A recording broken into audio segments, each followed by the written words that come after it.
Good morning, good afternoon, good evening, everybody. Yes, you are seeing three individuals. We are all here as residential real estate investors. We're going to talk about the residential housing market, the housing market in general. And of course, we are going to kick this off with 5 predictions from an apartment investor who is trying to talk about residential real estate. And that, of course, is Ken McElroy. I was asked to look at that video today. Kind of scary. How you guys doing? Doing awesome. Yeah. I'm good, Mike. Ready for round 3. There you go. Round 3. So Dion, we will go to you first. I think there are a couple of these predictions that are layups. This might be a layup, but Ken is calling for the forbearance period to officially end this year, 2021. Do you agree or disagree with that prediction?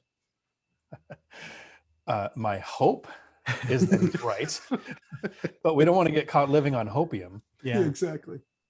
But whether it ends this year or next year, I don't think the forbearance is going to have as big an impact on the several markets as people think it will, because we don't have any data on how many people are on forbearance because they absolutely need to, with only a 6% unemployment rate, and how many people are on forbearance because they're smart and they wanted to save a year's worth of payments that's just going to get tacked on to the end of their mortgage. Exactly. And they'll never have to pay it unless they refinance, sell, or that's pay it off. Yeah, exactly. Yeah. So again, I didn't really get an answer from you. You did that really well. Yeah, exactly. So do you think it officially ends? So again, we all agree it's not going to be the impact people thought it was, but do you think the program goes on a shelf as currently planned somewhere between September and December? Or do you think they kick it to January or February? With it, and I'm going to try to stay as Switzerland neutral as possible, with as many blue states as we have, and many blue counties and red states that we have, I see it being pushed to next year. Oh, okay. All right. And you, Matt? So I want it to expire. Yeah. Yes. But FHFA just extended to September 31. It did. Like a few hours ago. I did see that. Yes. Yeah. So that is the slippery slope that we are on. So I'm hoping that it dies out, but there's a good part of me, New Hampshire, where I invest, has not done any extensions of anything. Okay. Because they get a lot of their income from property taxes, and the only people that pay property taxes are property owners, and the only people that are property owners are people that are renting to people that are hopefully paying their rent. If they're not paying their rent, then we need to just put somebody in there who is paying their rent. Yeah. So I honestly believe it's a 50-50 whether or not it extends. I think that they probably likely extend. And Dion, to answer your question, 25% of people that got forbearance didn't need it. Wow. Yeah, because you told me that last week. 25% of the people that are in forbearance still made the payment. They did. 25% still made the payment. That's amazing. So it's all, they were paying all principal. All principal. That's amazing. Yep. So both of you, if I understand Matt's half-ass answer, you are also saying it's extended. You're saying next year sometime, Matt. I think that, well, I think that as far as the forbearance, I think the can absolutely gets kicked down the road, because imagine that and inflation and that's just going to make a mess for that set of people for sure. That's interesting. So I'm going to disagree with both of you. I think it ends in September because this is my thinking, right? If it doesn't end in September, it goes to next year, because you'll never have anything end in December, right? Oh, right. You can't do that. It's the holidays. Oh, blah, blah. It's cold. Agreed. Yep. So I think it ends in September. But again, all that means is people have to start making payments in October. And oh, by the way, everything that was kind of done, I think the avoidable foreclosures, it's going to resolve 90 to 98% of the people that are still in. And oh, by the way, we're under 2 million now, right? I think it peaked at 4.3. It's under 2 million. So they're cranking through that program already. And no inventory problem from it. Dion was absolutely right. But I'm going to say it officially 100%. Ends in September. So I'm going to actually be different than both of you. And God damn it, I'm going to agree with Ken McElroy. That's painful. All right. So you're going to be wrong. The eviction moratorium, and we will talk about the CDC order only, because I think each state, county is different. Yes. Let's just start with the CDC thing and only go there. So we'll go to you first, Matt. What do you think? CDC eviction moratorium ending It's currently planned in September. June. Oh, right? June. CDC. Sorry. No, June. Yeah, my bad. We're 13 days away. Yeah. So June, from them changing their minds. Yeah. I think that they have every reason to lift it, especially with 3 federal judges telling them it's unconstitutional. Mm-hmm. So I think they have every reason to lift it, but I would say I'm only 80-20 that they're going to. I think there's still 20% of me that thinks that they are going to kick that can further down the road, because I found it interesting that on all of the cases that I filed, and it wasn't a ton, but it was a few, on all of the cases that I filed for tenant assistance, and I helped the tenants go through that process. Mm-hmm. For some reason, we filed March 15th when the funding was available. Mm-hmm. In their emergency program, let me say that again, in their emergency program, I just got the check. Wow. On June 14th. So days. 3 months. This was an emergency program. 3 months. Wow. But what's interesting is they covered basically what was the ledger, right? But then they also gave an extra 3 months. Oh. So why would you do that? Why would you give the extra 3 months when they already know they're in the process? They're going to get approved. They're going to get their back rent paid. They haven't been paying for 6, 7, 8, 9 months, and you're kicking them another 3. So they're good to the end of September. These people that got approved, these people that got approved are good to September, end of September. So again, you're playing coy with me. So your answer is, does it get extended or not? I think it's 20% chance it gets extended. I think it's an 80% chance that there would be such upheaval over it getting extended that they would stop it. I'm hoping that's the case, but honestly, I'm voting a lot more with my hope in my heart than I am with what I'm seeing from, we always talk about, Mike, watching what people are doing. Yeah. I don't like anything that they're doing. FHFA extending already. I've not seen any of these forbearance plan conversions. Mm-hmm. No one has talked about any, and maybe I've missed it, but I've not seen anybody talking about a forbearance plan conversion where they say, hey, you're off at the end of June. Forbearance is over for you. And so this is what our program is going to be for you guys. It's going to be a 0% or 0.99% for whatever amount of time. I've not seen anything like that. Yeah. So Matt, the mortgage guy, has brought a couple to me. We can talk about that offline. So there are options, and I'm going to get Matt to break that down. We're talking tomorrow because he was at his kid's graduation yesterday. Cool. So Dion, what about you? Do you think CDC gets kicked down from June 30th? This is one I think ends June 30th. Oh, God bless you. I hope you're right. I know it's one of those things again where I hope it's right. But even if it doesn't, yes, there are some people who are playing games. Mike, you have a couple who are just playing the system and going, but you have 180 plus units. Yeah. Mm-hmm. I only have 16. I've never seen a later missing payment. And even last year, in Show April, off when everybody was nervous, that I only have 16. No, the other part never had had a late missing payment. That's the part. But so last year in April, I thought everyone was nervous. I offered $200 off across the board to all the tenants, and half my tenants said, no, thanks, we're working. There are good people out there that have the ability to just say, I'm not going to pay anymore because there's a ban going on. You can't kick me out. You can't do anything about it, but it's not really happening. Yeah. It's creating a lot of fear, even to investors that I talk to every now and then who are completely financially free by their real estate portfolio, are saying they don't want to ever buy anymore because they never thought it would happen where people don't have to pay and you can't kick them out. It's had a later missing payment either. So I think it ends. I think some states will continue it. Like you said, that's a separate topic. Yeah. But I think the CDC's done.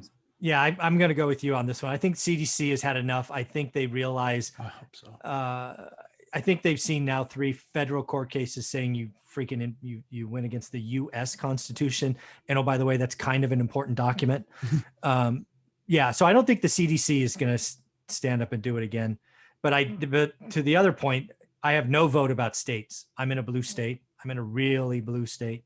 It would not be unfathomable for my governor to extend it. But let's just talk about CDC because this is a national show. I think the CDC has had enough. And frankly, it's the 17th. And I don't know about you guys, but I don't see the chatter, oh my God, 10 million eviction. I don't see that, which I did 3 months ago. I don't see it now. So, I think the CDC thing dies as it should on the 30th. Number 3, we're going back to you, Dion.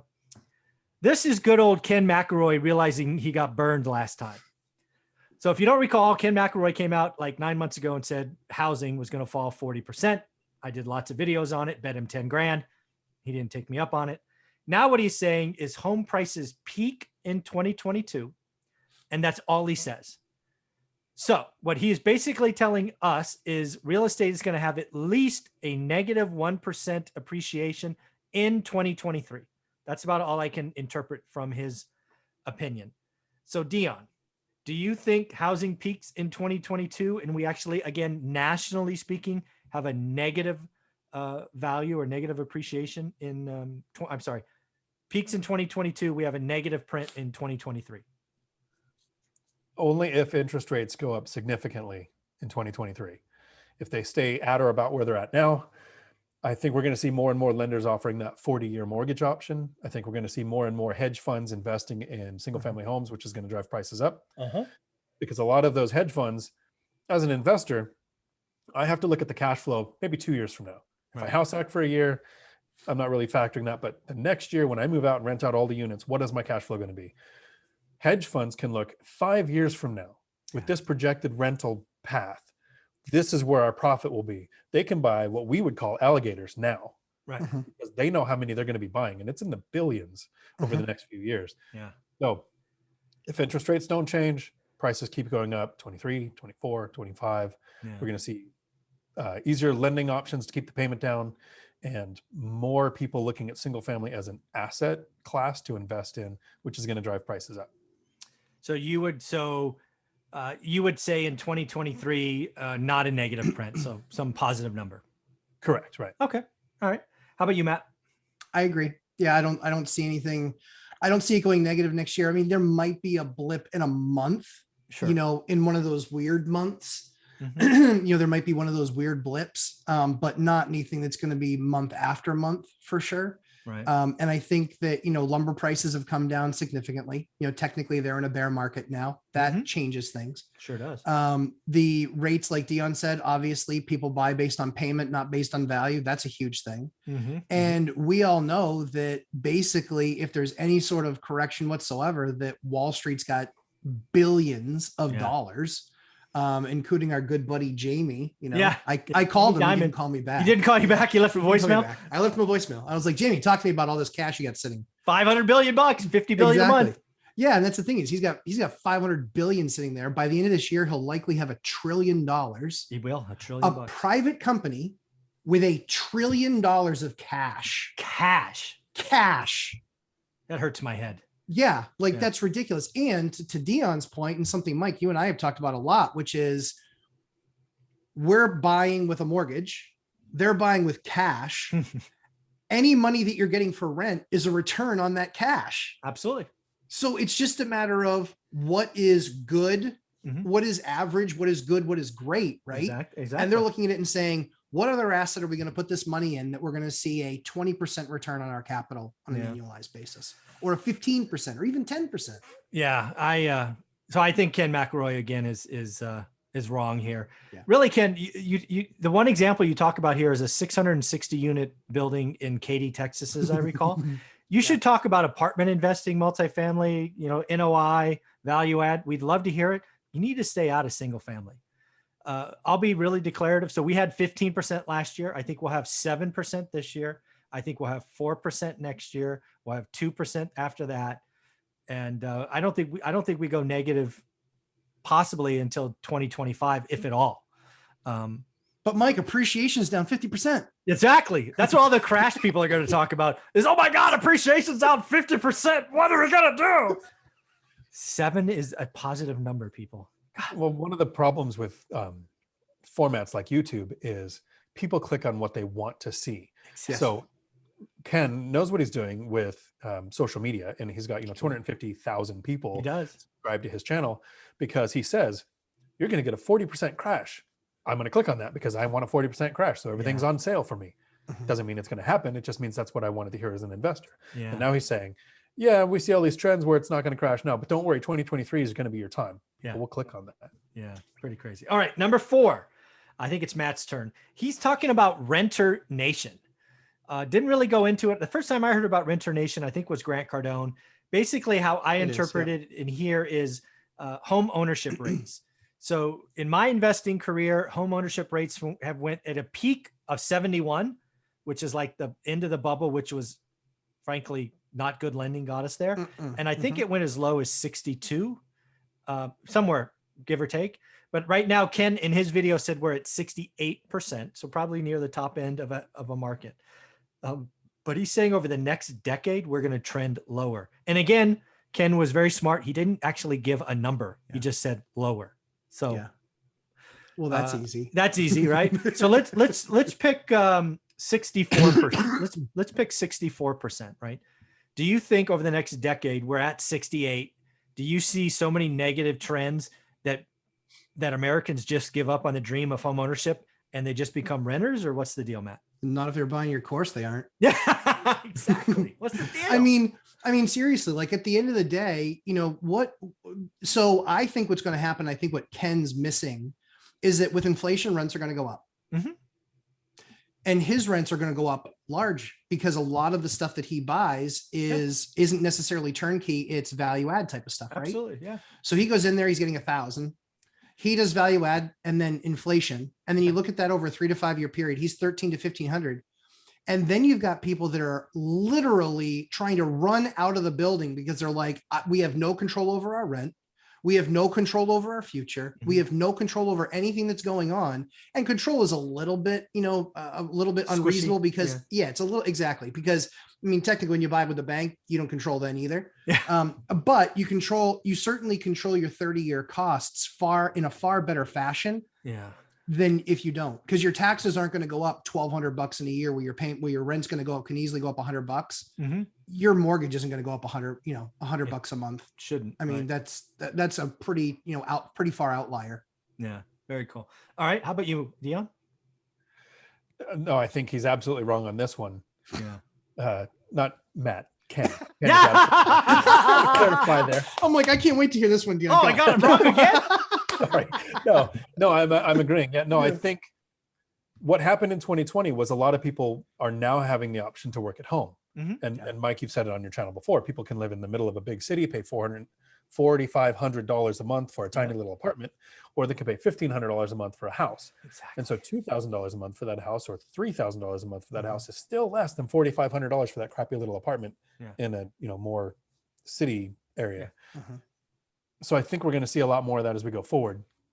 Some companies are requiring people to return to work, but some companies are realizing it's cheaper to have that person at home. If they're not commuting, if they're not having to come into the office, we don't need the office space. We can either save money to pay them more or pay them less because they're working from home. And that option is attractive to a lot of people. So I think home ownership is going to go up. And it's really still going to trend that way because of formats like this. In 2003, when home prices were going up, people were just thinking, I need to buy a house. There wasn't any YouTube University teaching people, this is how you structure your loan. This is the way you should look at buying your house. This is how you find out if an area is good for you or not. The self-education out there with all the channels that are available is huge, which is making a lot more home buyers than renters. Yeah. Well, I think both of you are right here. I think Ken is wrong. Again, I think some of this is him talking his book, right? He's an apartment guy. He's looking for syndications and LPs, right? He's trying to raise money. No secret, I don't think. But yeah, I think there's a lot of things that point to home ownership at least staying where it's at, if not going up. I do not see it going to 64. Could it go to 67 or 66 because of affordability? Sure. But let's also remind folks something both of you do, and you've added to the course, house hacking and self-management. That is a powerful way to get started. It gets you on the property ladder.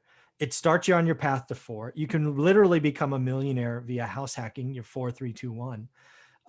I really truly believe if we just focus on getting 20 somethings to realize their first house should be a house hacked fourplex, we could really, really change the world. So I believe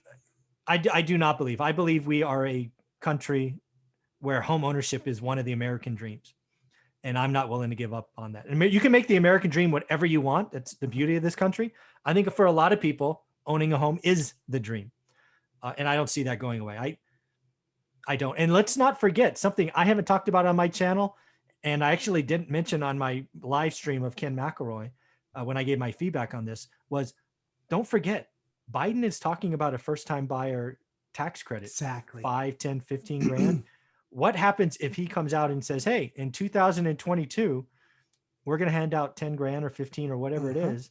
How could housing go down, right? How could ownership go down? Prices will go up. Don't get me wrong, but that's going to make more owners. So I think I just don't see that. I think that is him talking his book. So the last one, and where are we going? 1, 2, I forget. I think we're going back to Dion's turn. Dion's turn. So this one's kind of a layup, I think. So again, Ken is being a lot more slick now, right? So all he said is we're going to have higher rates by the end of next year. He didn't even put a floor in the ground. So good job, Ken. Today's average 30-year rate is 3.11, according to Matt, the mortgage guy, right? My mortgage lender. So I don't like doing that. We're going to say 4% for the average 30-year owner rock, 20% down, whatever it is. So Dion, do you think by the end of next year, so 18 months from now, that the 30-year fixed rate loan will be above 4% or not? The way I like to look at interest rates, and this is actually something I picked up from you, Mike, last year, which helped me get a deal that I would have missed, is it doesn't matter. There might be a little bit of a lag to the price, yes, but if rates go up, the value, the price of the property would come down because of affordability. Might be a little bit of a lag. To me, it wouldn't matter if they go up or down or stay the same. I'm going to be looking for just as many properties. True. I think that they will go up. I think we have tried to keep them low to keep the economy going. And there's such demand with such small supply that there's no reason to keep them low. There will be just as much demand, even if rates go up. So I think that they'd have no reason to keep them low. So they're probably going to be going up. Okay. So above 4%. Yep. Okay. And you, Matt? So like we always talk about, watch what people are doing, not what they're saying. Exactly. I refied literally my entire portfolio. Yeah. To get fixed rate debt or debt that was fixed for at least 5 to 7 years. Me too. And that's 25 buildings. Like that was a colossal paperwork pain in my ass. I can only imagine. Oh my word. Like how many times do you have to send your tax return to different banks and financial statements? Yeah. Like I feel so like the first 10 or 12, like I was nice. Sure. I'll get that for you again. Sure. I'll get that for you again. Number 13, you're asking me for that again. I'm driving to the bank, so it was like, yeah. Why are you so disorganized? But then I've got my folder. So it's literally just a drag and drop. But yeah, I mean, honestly, Mike, I think at the very end of 22 or beginning of 23, I think it has a 5 handle. Ooh, a 5 handle. I love that call. I certainly believe it's north of 4. I think, again, if you follow my daily financial news, tapering's going to start probably August, September. Tapering will finish next year. Then rate rises. I think there's an official Fed rate rise next year, even though they're calling 23. So yeah, I think easily over 4% by the end of next year. So let's add another one. He didn't go here, but since I have both of you, let's talk about rents. Yeah. Right. Do you think rents go up 5% from where they are now in your units by the end of next year? And we'll go to Matt first. Yes. Just yes. Yeah. I've met me. Yep. Yeah. I mean, honestly, it's like, this is the opportunity where a lot of folks, for years, we would do, if they were a good tenant, they paid on time, we'd probably give them that first renewal. We wouldn't give them a bump. Me too. And then that second renewal, I would probably give them a little bit of a bump just because at that point I'm 2 years behind on what taxes now are. And that's the largest reason for that. Sure. But I think that they're going to have to, and Ken should know this better than anybody. Yeah. Because he's going to have to refi some of that debt. No joke, right? And so what does 150 units or 650 units, what was the purchase of that? Even if it's fairly well capitalized and you got a 70% LTV or whatever the number is, you're going to have to cover probably a rate increase from in the 3s, low 4s to mid 5s, or you're just going to make a whole lot less. Oh yeah. I can already see the calls to your limited partners. We need another 10 grand from each of you. Exactly. So that's where I think that if you're really calling for that, and you're calling for that, saying, no, it's not going to raise. Well, then where are you going to get all the extra money you're going to need? Because rates are definitely, it's math. How can they not go up? Like the chasm between, like the 10-year note and inflation it's bigger than the Grand Canyon at this point. Yeah, no, probably getting bigger for the next couple of months. So Correct. How about you, Deanne? What do you think? 5% rent increase over the next 18 months? So I've tried to keep my face as neutral as possible so that I can hear what Matt had to say. Because apparently I'm enjoying telling him he's wrong whenever he is. 5%? No. Okay. 10%? Okay. Yes, absolutely. Oh, see, yeah. So I'm saying more than 5. Yeah, that's why I figured that's what you meant. Yeah, but I was a chance to call you wrong. Yeah. But you're absolutely right. People are buying properties right now thinking, okay, if rents go up a little, I'll be able to cash flow, not thinking that taxes are going to reset within the next year. Yes. More. I recently listed a unit where Rentometer and the Housing Authority had fallen behind. They can't keep up with how fast. Right now they're all behind. So I had to use Craigslist and apartments.com to even come close. And when I put it, I don't want to give the exact numbers because that tenant might be watching, but hypothetically, let's say I listed one at $600 higher than where it used to be. And I had 12 applicants within 4 hours. Yes. A $600 increase wasn't enough. Nope. So that tenant's paying significantly more than what I used to get, but they're not paying as much as I could have gotten for the area. Right. So I will be using a binder method on every single one of my units next year, because in 2020, I didn't do rent increases. Moratorium or whatever. Mm-hmm. In 2021, a couple of the leases are coming up and I'll be doing that. Yeah. And I'm putting together a specific binder video for the One Rental at a Time Works class. Thank you. But I'm waiting because I just closed on a duplex and I actually have current, this is what I paid, this is what the rents were, this is the binder, this is the effect. Perfect. And so once I have that done, that'll be the video. And that's going to be every single one of my units. And that's the fun part. I have confidence, absolute confidence that my tenants are going to request, they're going to ask for more than a 10% increase across the board. Uh-huh. Yeah. So this is going to be interesting because I'm going to agree with you and disagree with Ken. Well, actually, Ken didn't go here, but I'm going to tell Ken he's in trouble. So I have several buildings that are 20 units. They're not 660. They're none of this stuff. They're stuff that I picked up during the crash, and they're like 5 on the bottom, 5. It's like they're close together, right? They're like the wrong thing to have today. All right, I have some in courtyards that are more like individual houses, and those are fine. But when they're really close together, not very good today. So here's the problem or the opportunity. I think single family, easily up 10%. Easily, yes. Right? Mm-hmm. Rent. However, apartments like I'm talking about could be flat, right? I'm seeing such a divergent in my portfolio between houses and apartments. It's not funny. And that's what Ken's going to be in trouble with, right? If people really get this space is good, don't like vertical living, don't like elevators, that nonsense. That's it. My apartments are sitting vacant for weeks. My houses rent in hours. Right. It's just a different game. Now that all could change, right? This could be behind us in 6 or 9 months when people forget. But right now, housing is where I want to be. Cheapest debt, cash flow, rent increases, fixed rate debt. Oh, yeah. Yeah. So, 10% rent in single family, but not apartments, in my opinion. So pretty crazy. So guys, thank you for being part of One Rental at a Time. Your content and how to get started one rental at a time made it so much better. You both have experience that I do not have and don't pretend to have. So thank you for that. So Dion, how can people find you? Best way to find me is actually here. One Rental at a Time. Look me up in the Facebook group. I'm on Bigger Pockets. Dion Talk, Financial Freedom, the YouTube channel. I answer every comment that comes in because I'm still small enough to be able to do that. Thanks. And you, Matt, how can people find you? lumberjacklandlord.com or Lumberjack Landlord on YouTube, and Tuesdays with the amazing Michael Zuber, One Rental at a Time. Oh man, thank you very much, guys. Again, I appreciate you guys adding to the content, helping people. House hacking, self-management, don't have experience. The fact that you guys created content for that means the world to me. So thank you for that. And enjoy. This was fun. 3 guys talking. Good time. All right. Thank you very much. Thanks, Mike.